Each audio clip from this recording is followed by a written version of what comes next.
इस बार जो नई पिटाई दूसरी करवाई हाँ सर दो सर ना जो इस बार लेगा उसका दो बार होगा। महात्मा गांधी से प्रेरित होकर स्वच्छता पर बच्चों का ध्यान बता रही है। ये मधुबनी पेंटिंग्स है, तरह तरह की चित्रकलाएं हैं जो हमारे देश की पारंपरिक कलाओं के बारे।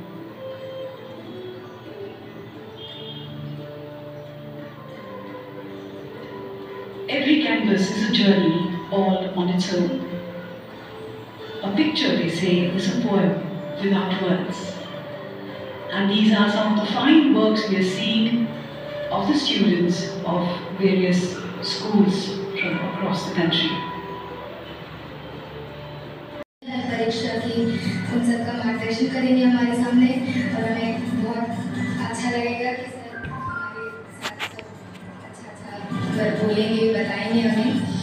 मेरा नाम हर्षिता है और मैं केंद्रीय विद्यालय कक्षा 12वीं की छात्रा हूँ। देश के प्रधानमंत्री जी खुद हमारे मार्गदर्शन के लिए यहाँ उपस्थित होंगे। इससे हमें ज़िंदगी में कुछ अच्छा करने की प्रोत्साहन मिलेगा और हम बहुत खुश हैं कि हमें सुनहरा अवसर प्राप्त हुआ है। बल्कि कैसे सोचना है ये सिखाने की जरूरत है और यही विचार माननीय प्रधानमंत्री जी का है। परीक्षा में चर्चा, परीक्षा कैसे दी जाए, उसकी तैयारी कैसे हो, उसके बारे में तो है ही, लेकिन ये जीवन के बहुत बड़े लेसन हैं कि हम जीवन कैसे जिए, किसी भी मुसीबत में शांत कैसे रहें और अपनी सोचने की शक्ति को शक्तिशाली कैसे बनाएं। ये सब माननीय प्रधानमंत्री जी हमारे यहाँ मौजूद छात्रों को बताएंगे, उनके टीचर्स को और पेरेंट्स को बताएंगे और ये भी बताएंगे कि बच्चों पर एग्जाम्स का स्ट्रेस नहीं होना चाहिए। हर बच्चे के 9/10 of education is encouragement. Education is the power. हकीकत में दोष ऑनलाइन या ऑफलाइन इसका नहीं है।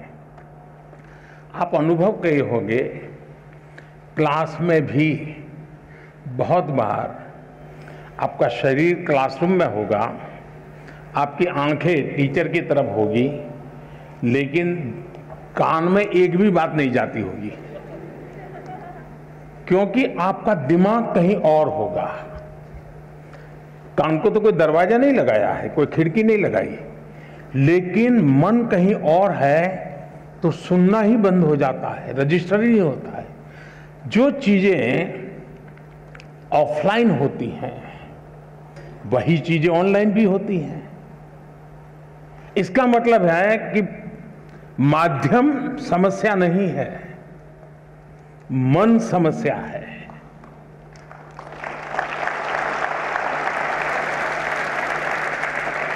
माध्यम ऑनलाइन हो या ऑफलाइन, अगर मेरा मन पूरी तरह उससे जुड़ा हुआ है, उसमें डूबा हुआ है, मेरा एक खोजी मन है जो उसमें की बारीकियों को पकड़ने की कोशिश कर रहा है, तो आपके लिए ऑनलाइन या ऑफलाइन मैं नहीं मानता हूं कि कोई फर्क पड़ सकता है। और इसलिए हम जैसे युग बदलता है तो माध्यम भी बदलते रहते हैं। अब पहले के जमाने में जो गुरुकुल चलते थे, सदियों पहले, सहस्त्र वर्ष पहले, तो वहां तो प्रिंटिंग पेपर भी नहीं थे, तो उस समय कोई किताब भी नहीं थी, तो ऐसे ही कंठस्थ सब चलता था। तो उनकी श्रवण शक्ति इतनी तेज रहती थी कि सुनते थे और उसको कंठस्थ कर लेते थे, और पीढ़ी दर पीढ़ी कान के द्वारा सीख करके बाद में युग बदल गया, प्रिंटेड मटेरियल आ गया, किताबें आने लगी, तो लोगों ने उसमें ढाल दिया। ये इवोल्यूशन लगातार चलता रहा है, ये और यही तो मानव जीवन की विशेषता है।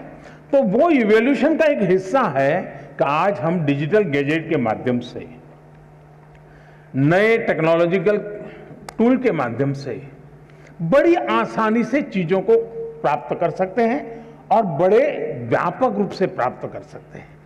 इसे हमने एक अपॉर्चुनिटी मानना चाहिए, हमने इसे समस्या नहीं मानना चाहिए। लेकिन ये भी सही है कि कभी हमने एक कोशिश करनी चाहिए,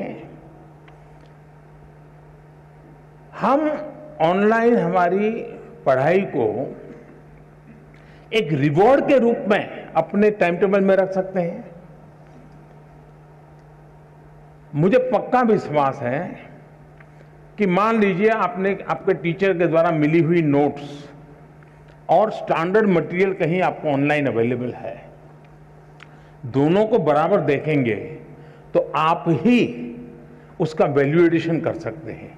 आप कहेंगे हाँ टीचर ने इतना बताया था, मुझे इतना याद रहा था, लेकिन यहाँ दो चीजें मुझे अच्छी मिल गई हैं, अच्छे तरीके से मिल गई है, मैं दोनों का जोड़ कर दूंगा, तो वो आपकी ताकत बहुत बढ़ा देंगे। ऑनलाइन का दूसरा लाभ ये है, आखिरकार शिक्षा का एक हिस्सा है ज्ञान अर्जन करना। अब ऑनलाइन और ऑफलाइन का सिद्धांत क्या हो सकता है? मैं मानता हूं ऑनलाइन पाने के लिए है, ऑफलाइन बनने के लिए है।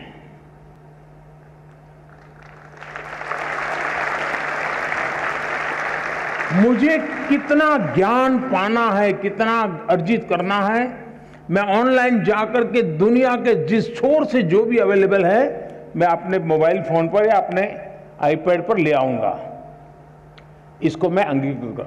और ऑफलाइन जो मैंने वहां पाया है उसको पनपने के लिए मैं अवसर दूंगा।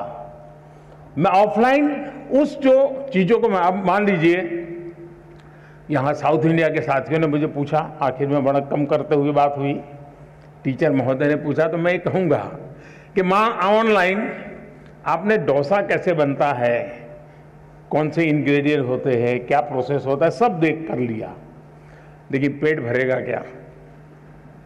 बढ़िया से बढ़िया डोसा आपने कंप्यूटर पर बना दिया, सारे इंग्रेडिएंट का उपयोग कर लिया, पेट भरेगा क्या? लेकिन वो ज्ञान अगर आपने कोशिश की और डोसा बना दिया तो पेट भरेगा या नहीं भरेगा? तो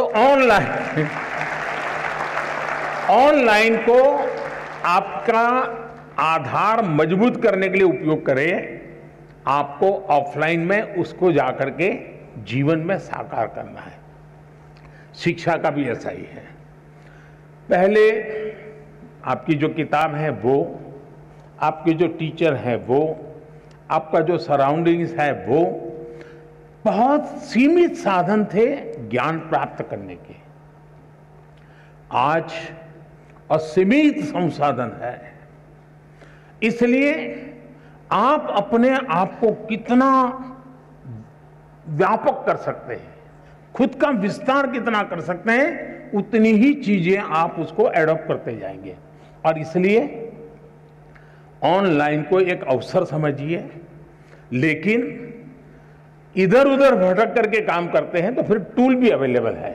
आपने देखा होगा आपके हर गैजेट में टूल है जो आपको इंस्ट्रक्शन देते हैं, वार्निंग देते हैं, ये करो, ये मत करो, अब रुक जाओ, थोड़ी देर आराम करो, अब 15 मिनट के बाद फिर आना है तो वो 15 मिनट के बाद आएंगे। आप इस टूल का उपयोग करके अपने आप को डिसिप्लिन में ला सकते हो। और मैंने देखा है कि बहुत सारे बच्चे होते हैं जो ऑनलाइन इन टूल्स का मैक्सिमम उपयोग करते हैं, अपने आप को रिस्ट्रिक्ट करते हैं। दूसरा, जीवन में खुद से भी जुड़ना ये भी उतना ही महत्व है जितना आईपैड के अंदर घुसने में आनंद आता है, मोबाइल फोन के अंदर घुसने में आनंद होता है, उससे हजारों गुना आनंद अपने भीतर घुसने का भी होता है।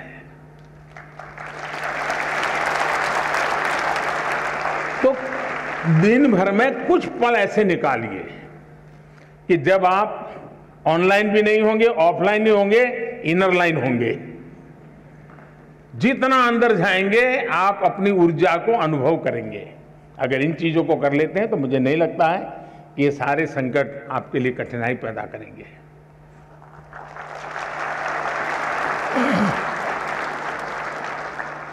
माननीय प्रधानमंत्री जी, आपने हमें मूल मंत्र दिया कि जब हम एकाग्र मन होकर अपनी पढ़ाई करें तो सफलता हमें अवश्य मिलेगी। धन्यवाद महोदय। माननीय प्रधानमंत्री जी, वैदिक सभ्यता और सिंधु घाटी सभ्यता के मुख्य निवास स्थान पानीपत हरियाणा से सुश्री सुमन रानी, जो कि एक शिक्षिका है, आपके समक्ष अपना प्रश्न रखना चाहती है। सुश्री सुमन रानी मैम, कृपया अपना प्रश्न पूछिए। महोदय जी, मैं Suman Rani, TGT social science, DAV police public school Panipat से। सर, मेरा आपसे प्रश्न है कि नई शिक्षा नीति छात्रों को उनके कौशल को विकसित करने में नए अवसर कैसे प्रदान करेगी? धन्यवाद महोदय। धन्यवाद मैम। मान्यवर, पूर्व के स्कॉटलैंड नाम से प्रसिद्ध मेघालय के ईस्ट खासी हिल्स की कक्षा 9वीं की छात्रा शीला वैष्णव भी आपसे इसी विषय पर प्रश्न पूछना चाहती है। शीला, कृपया अपना प्रश्न रखें। Good morning, sir. I am Sheila Vaishnav of Jawahar Navodaya Vidyalaya, Maflang, East Khasi Hills, Meghalaya, studying in class 9th. My question to Honorable Prime Minister is how provisions of National Education Policy will empower students' lives in particular and society in general and pave way for Naya Bharat. Thank you, sir. Thank you Sheela. श्रद्धेय प्रधानमंत्री जी, नई शिक्षा नीति को ध्यान में रखते हुए इस तरह के कई और भी सवाल देश भर से प्राप्त हुए हैं, जिनमें विद्यार्थियों ने यह अभिव्यक्त किया है कि हमारी रुचि कुछ और होती है, हम विषय कोई और पढ़ रहे होते हैं। ऐसी स्थिति में क्या करें? कृपया मार्गदर्शन कर कृतार्थ करें। जरा गंभीर प्रकार का सवाल पूछा है और इतने कम समय में उसका पूरा विस्तार से जवाब देना भी कठिन है। पहली बात तो है, ये न्यू एजुकेशन पॉलिसी के बजाय हम ये कहें ये नेशनल एजुकेशन पॉलिसी है, एनईपी। कुछ लोग एन को न्यू कहते हैं, एक्चुअली ये नेशनल एजुकेशन पॉलिसी है। और मुझे अच्छा लगा कि आपने पूछा, शायद दुनिया में शिक्षा की नीति निर्धारण में इतने लोगों का इन्वॉल्वमेंट हुआ होगा, इतने स्तर पर हुआ होगा, ये अपने आप में शायद एक बहुत बड़ा वर्ल्ड रिकॉर्ड है।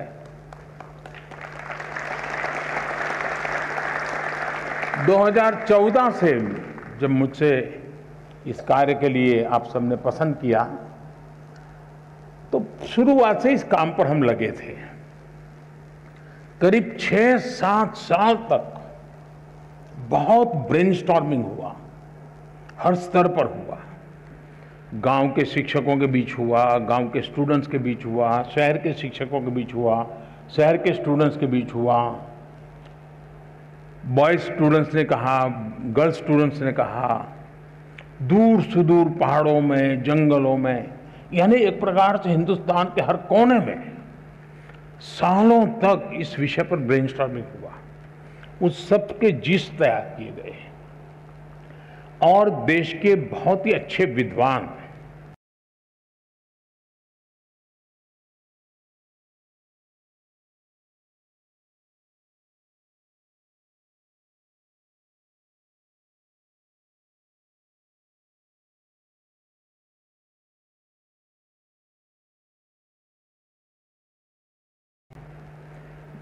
और वो भी आज के युग को ध्यान में रखते हुए जो लोग साइंस और टेक्नोलॉजी से जुड़े हुए थे, ऐसे लोगों के नेतृत्व में इसकी विशद चर्चाएं हुई। उसमें से एक ड्राफ्ट तैयार हुआ। उस ड्राफ्ट को फिर लोगों के बीच में भेजा गया और 15-20 लाख इनपुट्स आए।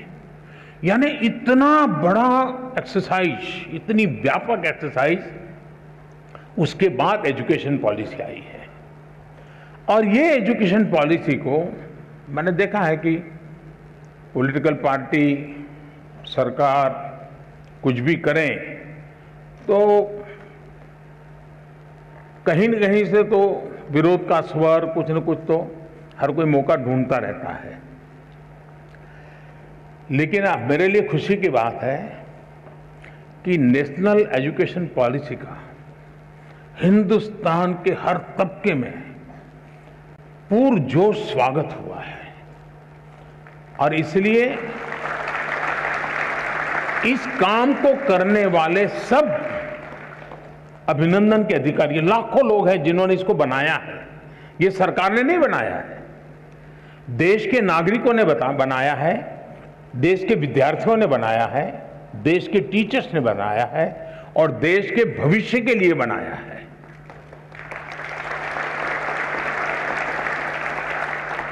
अब एक छोटा सा विषय, पहले हमारे यहां खेलकूद एक एक्स्ट्रा एक्टिविटी माना जाता था। आपको जो 5वीं, 6ठी, 7वीं में पढ़े होंगे उनको पता होगा। अब इस नेशनल एजुकेशन पॉलिसी में वो शिक्षा का हिस्सा बना दिया गया है।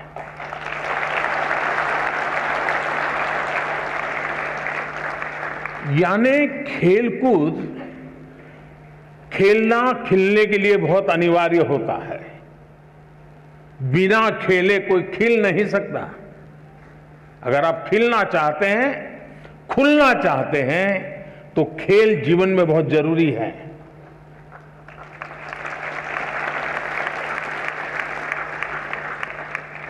टीम स्पिरिट आता है, साहस आता है,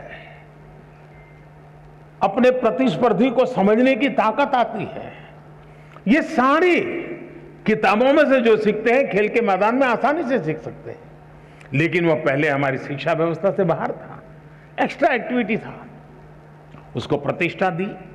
अब आप देखते हैं कि परिवर्तन आने वाला है और इन दिनों खेलकूद में जो रुचि बढ़ रही है तो उसको एक प्रतिष्ठा मिली है। फर्क, मैं एक ऐसी चीज बता रहा हूं कि जो आपको ध्यान में आए। कहने के लिए तो मेरे पास बहुत सारी चीजें हैं। उसी प्रकार से क्या हम 20वीं सदी की नीतियों को लेकर के 21वीं सदी का निर्माण कर सकते हैं क्या? मैं आप लोगों से पूछता हूं। 20वीं सदी की सोच, 20वीं सदी की व्यवस्था, 20वीं सदी की नीति, इससे 21वीं सदी में आगे बढ़ सकते हैं क्या? जरा जोर से बताइए ना। नहीं बढ़ सकते ना। तो हमें 21वीं सदी के अनुकूल अपनी सारी व्यवस्थाओं को, सारी नीतियों को ढालना चाहिए कि नहीं ढालना चाहिए? अगर हम अपने आप को इवॉल्व नहीं करेंगे तो हम ठहर जाएंगे, और ठहर जाएंगे ऐसा नहीं, हम पिछड़ जाएंगे। और इसलिए भी वैसे बीच में समय जितना जाना चाहिए था उससे ज्यादा चला गया, उससे देश का नुकसान हुआ है।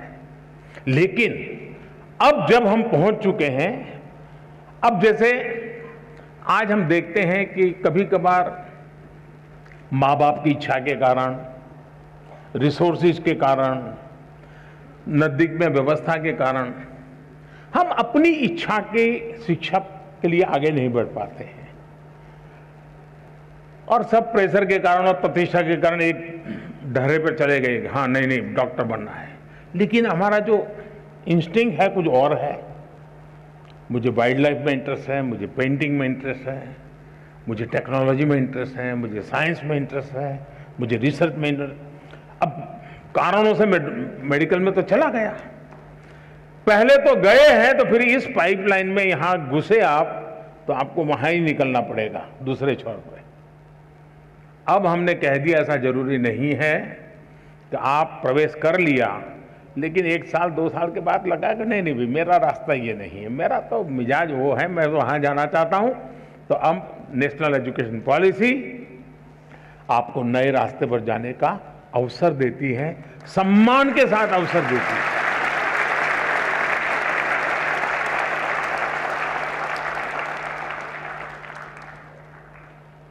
आज हम जानते हैं पूरी दुनिया में स्किल का महात्म्य बहुत बढ़ गया है। सिर्फ शिक्षा, सिर्फ ज्ञान का भंडार ये इनफ नहीं है, हुनर भी होना चाहिए, स्किल होनी चाहिए। अब इसको हमने सिलेबस का हिस्सा बनाया है ताकि उसका पूर्ण विकास के लिए उसको खुद को अवसर मिल जाए। आज खुशी हुई, मैं अभी एक प्रदर्शनी देख के आया। नेशनल एजुकेशन पॉलिसी का क्या रिफ्लेक्शन होता है वो छोटे से रूप में आज शिक्षा विभाग के लोगों ने रखा था। मैं शिक्षा विभाग को बधाई देता हूं, यानी बहुत ही प्रभावित था। आनंद आता था कि हमारे 8वीं 10वीं कक्षा के बच्चे 3D प्रिंटर बना रहे हैं। आनंद आ रहा है कि हमारे 8वीं 10वीं कक्षा के बच्चे वैदिक मैथमेटिक्स का ऐप चला रहे हैं और दुनिया भर के स्टूडेंट उनसे सीख रहे हैं। नंदिता और निवेदिता 2 बहनें में जो मिली, मैं बहुत ही सरप्राइज था। हमारे यहां तो इन चीजों को बुरा माना जाने वाला एक वर्ग होता है, लेकिन उन्होंने दुनिया भर में अपने स्टूडेंट खोज लिए हैं। वे खुद स्टूडेंट रहे लेकिन गुरु बन गए। अब देखिए, उन्होंने टेक्नोलॉजी का भरपूर उपयोग किया है। टेक्नोलॉजी से वो डरे नहीं है, टेक्नोलॉजी का उपयोग किया है। उसी प्रकार से मैंने देखा कुछ स्कल्पचर्स बनाए हुए हैं, कुछ अच्छे पेंटिंग बनाए, और इतना ही नहीं, उसमें विजन था। ऐसे ही करने के लिए नहीं किया गया, मैं उस विजन को अनुभव करता था। इसका मतलब हुआ कि नेशनल एजुकेशन पॉलिसी व्यक्तित्व के विकास के लिए बहुत सारे अवसर दे रही है। और इस अर्थ में मैं कहूंगा कि हम जितनी बारीकी से नेशनल एजुकेशन पॉलिसी को समझेंगे और प्रत्यक्ष में उसको धरती पर उतारेंगे, आप देखिए मल्टीपल बेनिफिट्स आपके सामने होंगे। तो मेरी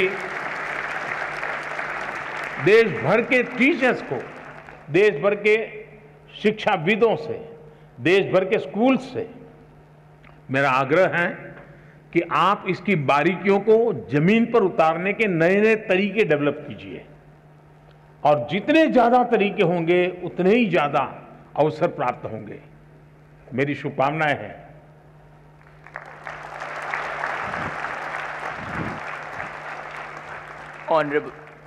Honorable Prime Minister, sir, now we are absolutely confident that the national education policy will redefine the meaning of education for us and our future is brilliant. हम खेलेंगे तो अवश्य खेलेंगे। Honorable sir, Roshni of Rajkiya Kanya Inter College in the industrial town of Ghaziabad seeks respected Prime Minister's help and guidance on certain issues. Roshni, please ask your question. नमस्कार महोदय, माननीय प्रधानमंत्री जी, मैं रोशनी राजकीय कन्या इंटर कॉलेज विजयनगर गाज़ियाबाद उत्तर प्रदेश में 11वीं कक्षा की छात्रा हूँ। मान्यवर, मेरा प्रश्न यह है कि मुझे आश्चर्य है कि क्या छात्र परीक्षा से डरते हैं या अपने माता पिता और शिक्षकों से? क्या हमें परीक्षा को बहुत गंभीरता से लेना चाहिए जैसे कि हमारे माता पिता या शिक्षक हमसे उम्मीद करते हैं, या बस त्योहारों की तरह उनका आनंद लें? कृपया हमारा मार्गदर्शन करें। धन्यवाद। थैंक यू रोशनी। 5 नदियों के क्षेत्र, गुरुओं की भूमि स्थित समृद्ध राज्य पंजाब के भटिंडा से 10वीं की छात्रा किरणप्रीत इसी विषय पर अपना प्रश्न पूछना चाहती हैं। किरणप्रीत, कृपया अपना प्रश्न पूछें। Good morning, Honorable Prime Minister Sir. My name is Kiranpreet Kaur of class 10th. I study in Doon Public Senior Secondary School, Kalyan Sukha, District Bathinda, Punjab. Sir, my question to you is, how do I deal with my family's disappointment if my results are not good? I don't have negativity against my parents because I know they need more reassurance than I do. Thank you, sir. Please guide me. धन्यवाद Kiranpreet. Honorable Prime Minister Sir, like many of us, Roshni and Kiranpreet also find it a challenge to deal with the expectations of their parents and teachers. We look forward to your advice. Honorable Sir. रोशनी, क्या कारण है कि आपने जब ये सवाल पूछा तो सबसे ज्यादा तालियां बजी? क्या कारण है?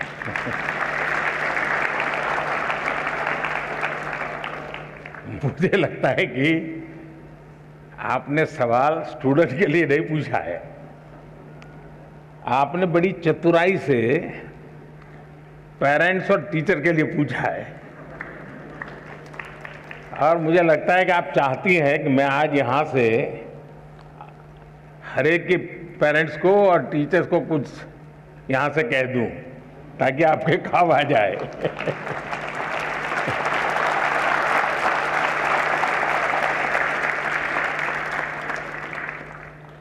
इसका मतलब कि आप पर प्रेशर है टीचर का, आप पर प्रेशर है पेरेंट्स का, और इसलिए आपको उलझन है कि मैं मेरे लिए कुछ करूं कि उनके कहने पर करूं। अब उनको समझा नहीं पा रहे हैं और मैं अपना छोड़ नहीं पा रहा हूं। ये आपकी चिंता मैं महसूस कर रहा हूं। मैं सबसे पहले तो पेरेंट्स को और टीचर्स को ये जरूर कहना चाहूंगा कि कृपा करके आप मन में सपने लेकर के जीते हैं, या तो जो सपने आपके खुद के अधूरे रह गए हैं, आप जो करना चाहते थे अपने विद्यार्थी काल में, आप जो अपने जीवन में करना चाहते थे वो नहीं कर पाए, और इसलिए दिन रात आपको लगता है कि बस इसको तो वो बना के रहूंगा। यानी आप अपने मन की बातों को, अपने सपनों को, अपनी अपेक्षाओं आकांक्षाओं को अपने बच्चे में एक प्रकार से इंजेक्ट करने की कोशिश करते हैं। बच्चा आपको रिस्पेक्ट करता है, माँ बाप की बात को बहुत महत्व देता है। दूसरी तरफ टीचर कहते हैं कि देखिए तुम्हें ये करना है, तुम ये करो, हमारे स्कूल में तो ये है रहता है, हमारी तो ये परंपरा है। आपका मन कुछ तीसरा ही करता है। और ज्यादातर हमारे बच्चों के विकास में ये जो कंफ्यूज और कॉन्ट्राडिक्टरी जो प्रभावों के बीच में से गुजरना पड़ता है, ये उसके लिए बहुत बड़ी चिंता का विषय होता है। और इसलिए पुराने जमाने में टीचर का परिवार से संपर्क रहता था।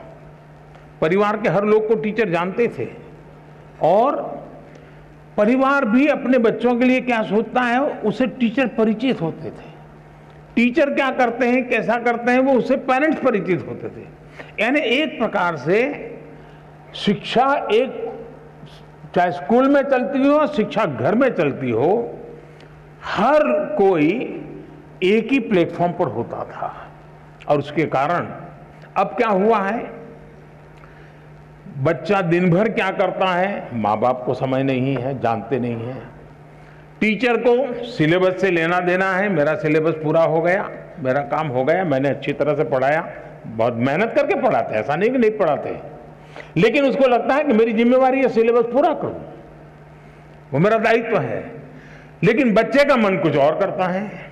और इसलिए जब तक चाहे पेरेंट्स हो या टीचर्स हो या स्कूल का एनवायरनमेंट हो, हम बच्चे के शक्ति और उसकी सीमाएं, उसकी रुचि, उसकी प्रवृत्ति, उसकी अपेक्षा, उसकी आकांक्षा, इन सबको बारीकी से ऑब्जर्व नहीं करते हैं, उसको जानने समझने का प्रयास नहीं करते हैं, और हम उसको धक्का मारते जाते हैं तो कहीं न कहीं वो लड़खड़ा जाता है।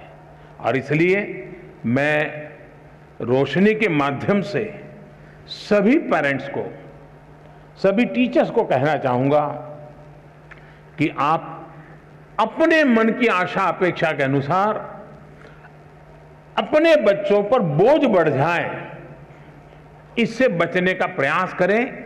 उनकी, और हर बच्चे के पास एक स्ट्रेंथ होती है, हर माँ बाप को स्वीकारना होगा कि आपके तराजू में वो फिट हो या ना हो, लेकिन परमात्मा ने उसको किसी न किसी विशेष ताकत के साथ भेजा है, उसके अंदर कोई सामर्थ्य है। ये आपकी कमी है, ये आपकी कमी है कि आप उसके सामर्थ्य को पहचान नहीं पाते हो। ये आपकी कमी है कि आप उसके सपनों को समझ नहीं पा रहे हो, और इसलिए दूरी वहीं से बन जाती है। और मैं चाहूंगा बच्चों से कि आप प्रेशर के बीच भी, अब ये तो मैं नहीं कहूंगा कि माँ बाप का मत सुनो, मैं ये तो नहीं कहूंगा टीचर की बात मत सुनो, ये तो सलाह ठीक नहीं होगी। सुनना तो है ही है, वो जो कहते हैं उसको समझना है, लेकिन हमें उन चीजों को स्वीकार करना है जो हमारे भीतर बहुत सहज रूप से। आपने देखा होगा धरती भी वैसे तो निर्जीव लगती है, एक बीज बोएंगे तो उसमें से कुछ नहीं निकलता है, लेकिन उसी धरती पर दूसरा बीज बोएंगे तो बहुत कुछ निकल के आता है, बहुत बड़ा वटवृक्ष बन जाता है। दोष धरती का नहीं है, कौन सा बीज बोया है उस पर है।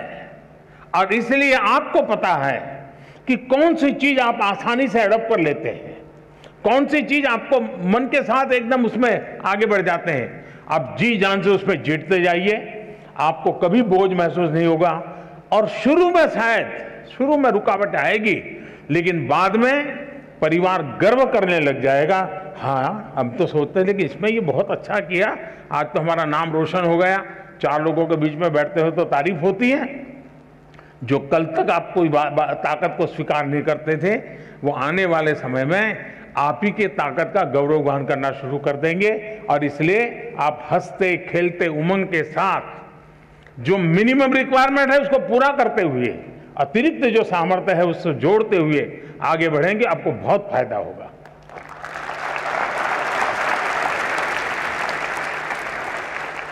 श्रद्धेय प्रधानमंत्री जी, आपने अभिभावक एवं शिक्षक की आशाओं अपेक्षाओं के बीच बच्चों की रुचि एवं आकांक्षाओं को नई शक्ति दी है। आपका कोटि कोटि धन्यवाद। Honorable Prime Minister Sir, from the culturally rich city of Delhi, Vaibhav, a class 10th student of Kendriya Vidyalaya Janakpuri, earnestly seeks your counsel regarding his problem. Vaibhav, please ask your question. नमस्कार प्रधानमंत्री जी, मेरा नाम वैभव कनौजिया है। मैं कक्षा 10वीं का छात्र हूँ। मैं केंद्रीय विद्यालय जनकपुरी दिल्ली में पढ़ता हूँ। महोदय, मेरा आपसे यह प्रश्न है कि how to stay motivated and succeed when we have so many of backlog. Thank you sir. धन्यवाद वैभव। माननीय प्रधानमंत्री जी, हम बच्चे ही नहीं, हमारे अभिभावक भी आपसे अपनी समस्याओं का निदान चाहते हैं। सुजीत कुमार प्रधान जी, जो झारसुगुड़ा उड़ीसा से एक अभिभावक हैं, आपसे इसी विषय पर मार्गदर्शन की अपेक्षा रखते हैं। श्रीमान सुजीत प्रधान जी, कृपया अपना प्रश्न पूछें। माननीय प्रधानमंत्री जी नमस्कार, मेरा नाम सुजीत कुमार प्रधान। मेरा प्रश्न है, पाठ्येतर गतिविधि के लिए बच्चों को कैसे प्रेरित करें? धन्यवाद। धन्यवाद श्रीमान। माननीय प्रधानमंत्री जी, स्थापत्य और चित्रकला के धनी राजस्थान के जयपुर की कक्षा 12वीं की छात्रा कोमल शर्मा आपसे अपनी परेशानी का हल चाहती हैं। कोमल, कृपया अपना प्रश्न पूछें। नमस्कार माननीय प्रधानमंत्री जी महोदय, मेरा नाम कोमल शर्मा है। मैं राजकीय बालिका उच्च माध्यमिक विद्यालय बगरू जयपुर कक्षा 12वीं की छात्रा हूँ। मेरा प्रश्न आपसे ये था कि मेरे एक सहपाठी का एक पेपर अच्छा नहीं गया है, तो मैं उसे दिलासा कैसे दूं? धन्यवाद। धन्यवाद Komal. Honourable prime minister sir, Aaron Eapen, a class 10th student of Qatar, is overwhelmed by a similar problem. Aaron, please go ahead and ask your question. Namaste sir, greetings from MES Indian School, Doha, Qatar. My name is Aaron Epen of class 10. My questions to the Honorable Prime Minister of India are these. how to stop myself from procrastinating, and how to keep away my exam fears and the sense of lack of preparation. Thank you, Aaron.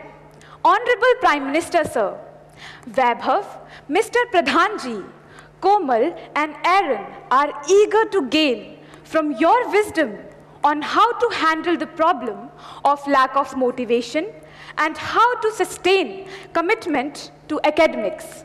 Also, many other students from all over India want to know how to ensure that they participate equally in extracurricular activities to be well-integrated individuals. Kindly guide all of us, sir. कोई ये सोचता हो कि motivation का कोई injection मिलता है, हाँ, और वो इंजेक्शन हम लगवा दें तो फिर मोटिवेशन का एश्योरेंस मिल जाता है।